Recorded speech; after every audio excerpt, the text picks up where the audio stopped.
Hello and welcome. Today I'm going to show you a little bit of something I've been checking out recently. I found it as a result of my interest in neural networks and artificial intelligence in general, and that is evolution simulation. And in this case, this is a nice little builder kind of setup where you've got joints that represent like these little pivot points that you can build. You got bones that can go between them that give your structures some kind of rigidity. You got muscles you can connect to them. And we'll say like so. And I'll give another joint over here. Put that on like yonder. And what we can do with these is set them through different challenges. So we've got running, we've got jumping, we got one where it jumps over a rock, and we got one where it tries to climb stairs. So for now, let's try running out. And what we're gonna do is send it through kind of natural selection. So we're going to be producing, looks like 15 of these little critters at a time. We're going to give them 10 seconds to run as fast as they can to the right. And that's all we're going to tell it. We're not going to tell it how it moves. We're not going to tell it what its body looks like. We're not going to tell how many muscles it has or any of that stuff. And what's going to happen is that the computer will utilize this kind of setup here. It's going to keep the best creatures as far as performance is considered for each generation. It's going to take those, it's going to breed them together, and they're going to continually evolve into better and better organisms. And then there's also this mutation rate. And so this is going to kind of add in some random chance into what it's doing. So it experiments a little bit instead of just repeatedly doing the same thing. Now, a neural network is really complicated. It's a lot of math. In this case, it's kind of like some information about it. This is only talking about one input, whereas in this game it seems that there are 6 inputs. So imagine there are 6 more dots here and they're all connected to each of these. And then each of these is connected to an output, and each of the outputs is the muscle. So like this one is that circle, and this one would be another circle, and this one would be another one. And there's a whole lot of math that occurs in the middle here.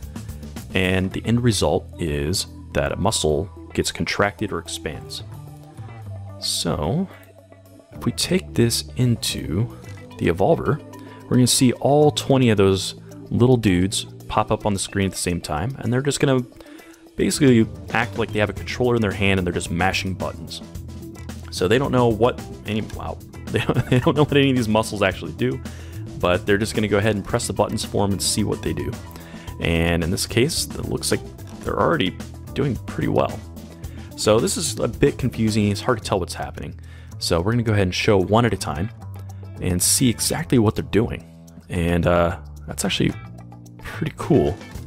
So you can see it's figured out to flail this one in the front and then kind of expand and contract in the middle here. Do a little super jump. And that's giving it some kind of motion. Now, if you want to know exactly how they're performing, you can click up here where it says Best of Generation 4. And when you click on it, you're going to get some information. The really important one is the fitness. So 11.53% of success going to the right. And it's telling you how fast it's able to move on average during the 10 seconds we've given it. So it's 1.29 meters per second, which is pretty quick. It tells you how far it got, it can tell you how high it's jumped at its maximum, it tells you how much it weighs, and it gives us some information about our neural network, which, again, I'll get into more detail if people are interested in that, but if people aren't interested in a bunch of math, I'm not going to bore you with it. So in this, you can do all kinds of stuff. You can get very complicated or very simple, and it turns out very simple is the way of the game, which is sad for me because I'm an over-creator. I like to really over-engineer things, and you could see that in some of the creatures I made. So one is this bow tie. It's pretty neat. And I made this thing I call the compass cross. This one, I love this one. This one's hilarious.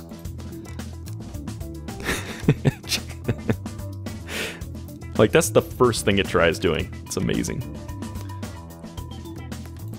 And then we got the frog that we tried earlier.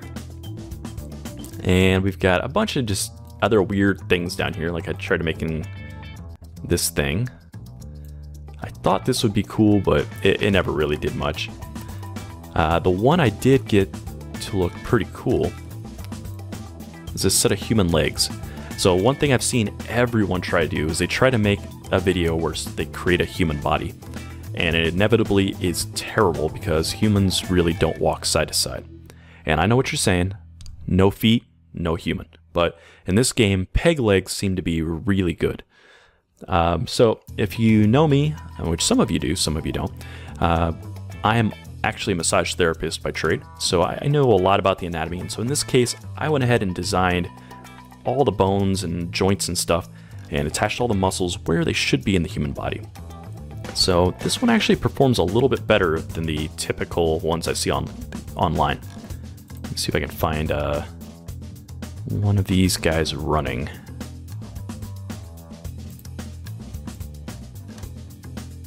Nope, that's the wrong one. Well, it is the wrong one, but check that out. It's pretty neat. As you can see, there's a ton of information for this thing to understand. It's got to remember and think of all these different muscles and make them go. But at any rate, we'll try the legs. And you see some pretty cool human behavior here. This human behavior being, oh my god, I broke my shin. Or the, oops, I'm drunk and I fell down. I can't get up, help. Party on the ceiling.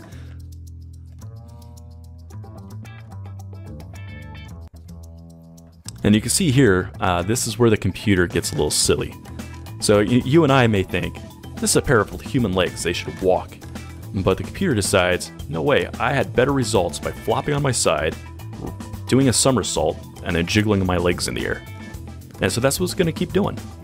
And eventually it's going to figure out some pattern which I would have never thought was a good idea, and it will do well with it. So given enough time, it's going to do some pretty neat stuff. So before I wrap this short video up, I'm going to show you the climbing and show you why just a pair of legs doesn't do particularly well. Oh, actually, it makes a liar out of me, immediately lands. That's much better than I thought it was going to do. Typically what they do is just pivot and just go flying down like that. Have a rough go of things. So hopefully you all have some more interest in this than I am imagining, and you would like to see more of it. And if you don't, we'll just toss it down the hill here and it'll tumble into oblivion. But if you are interested, let me know. I would like to know what creatures you'd like me to build, what sorts of approaches I should go with, and I'll try to put some music to this so it's not so boring with just me talking. Do some time lapses so maybe you could see some generations down the road when they've actually gotten really good, and we'll go play it by ear. So thanks for watching, and I hope you enjoyed. I'll catch you next time.